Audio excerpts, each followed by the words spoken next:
Podemos amenaza con no investir a Pedro Sánchez si no se les garantiza un sillón ministerial para Irene Montero. Veámoslo. Sumar no es propiamente un partido político, es una coalición de partidos políticos, algunos de ellos muy mal avenidos entre sí. Este es el caso especialmente de Podemos. Podemos sí es un partido político y es un partido político que se adhirió a última hora y a regañadientes a la coalición política de Sumar. ¿Y por qué se adhirió a última hora y a regañadientes? Pues porque la líder de esa coalición, Yolanda Díaz, así como el resto de partidos que la integran, les han propinado puñalada en la espalda tras puñalada en la espalda durante los últimos meses. Es decir, que el resto de partidos políticos que integran la coalición de Sumar buscaban arrinconar, anular, incluso podríamos decir destruir y fagocitar a Podemos.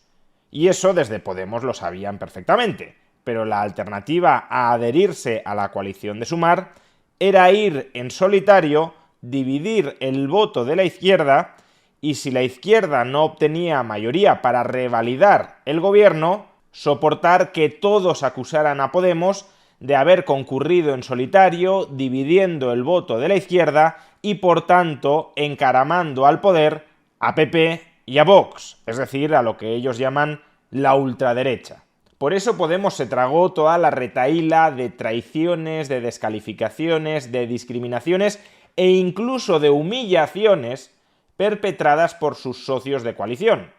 La última de estas humillaciones claramente fue vetar a determinados miembros destacados de Podemos, como Pablo Echenique, como Rafael Mayoral y sobre todo como Irene Montero, de las listas al Congreso en las elecciones del 23 de julio.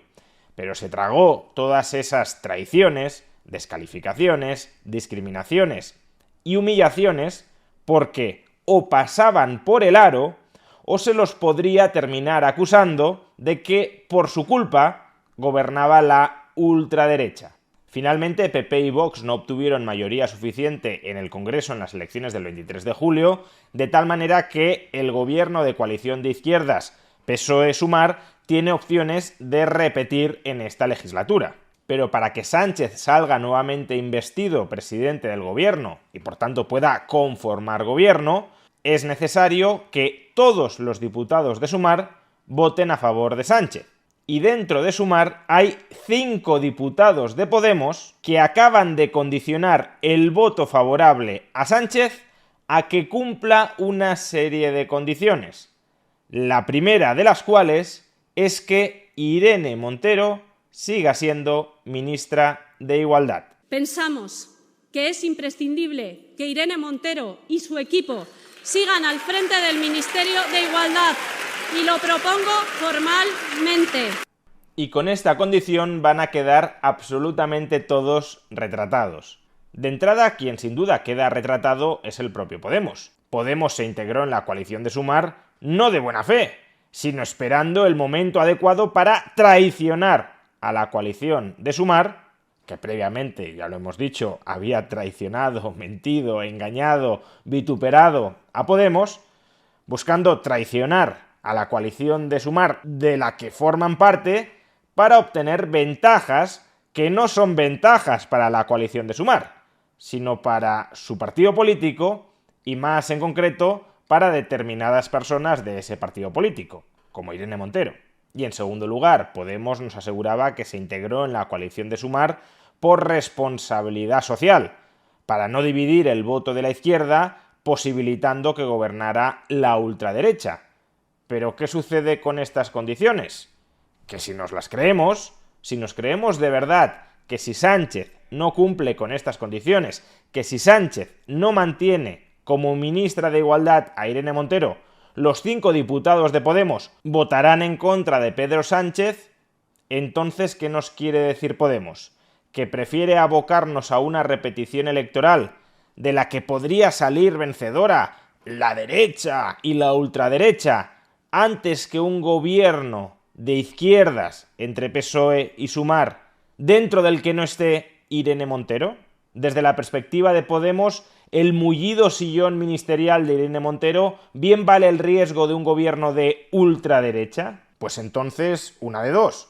O el peligro de ese gobierno de ultraderecha no es tan grande como se nos suele repetir, o si el peligro de ese gobierno de ultraderecha es tan sumamente letal para los españoles, desde Podemos serían puros psicópatas.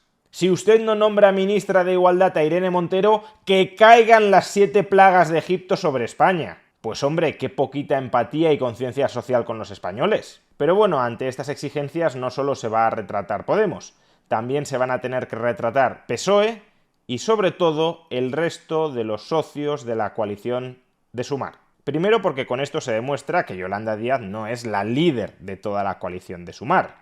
Desde luego no es la líder de Podemos. Podemos no reconoce autoridad a Yolanda Díaz para que Yolanda Díaz les obligue a retirar esas condiciones.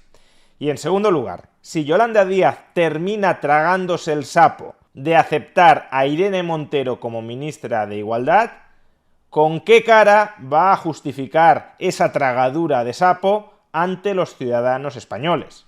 Si Yolanda Díaz vetó a Irene Montero de las listas al Congreso, fue porque consideraba que no era una adecuada candidata para representar a los españoles. Por tanto, una persona a la que tú no consideras apta para representar a los españoles, ¿va a ser una persona que tú aceptes como ministra? Su ineptitud como legisladora se torna en óptima aptitud como ejecutora.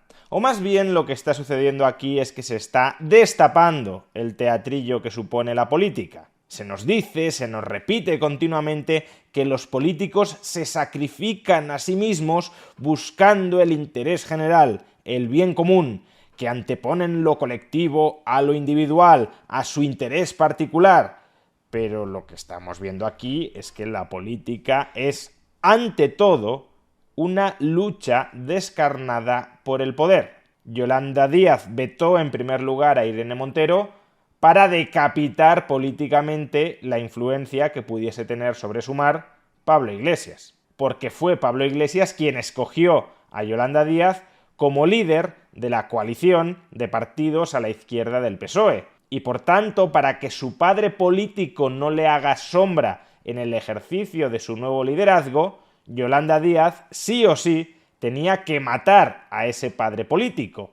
Y la forma de matar a ese padre político era vetando a su esposa, a la líder real de Podemos en ausencia de Pablo Iglesias. Y a su vez, Podemos está chantajeando tanto a Pedro Sánchez como a Yolanda Díaz de hacerlo explotar todo, de que no gobiernen, de que pierdan sus sillones, aún a riesgo de que lleguen los malos malísimos de la ultraderecha, todo eso les da igual, está amenazando a Yolanda Díaz y a Pedro Sánchez con hacerles perder sus sillones si no le entregan a su vez un mullido sillón a Irene Montero. Primero de todo, las cuotas de poder, porque esto de lo que va en realidad es de cuotas de poder. Y cuanto más poder tenga Podemos, menos tiene Yolanda Díaz y menos tiene Pedro Sánchez.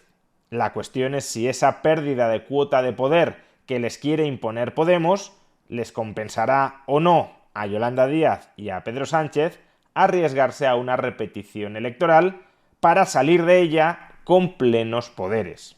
No vamos a tener una legislatura brillante por delante, pero puede que sí tengamos una legislatura entretenida viendo cómo políticos sin escrúpulos se despellejan entre sí.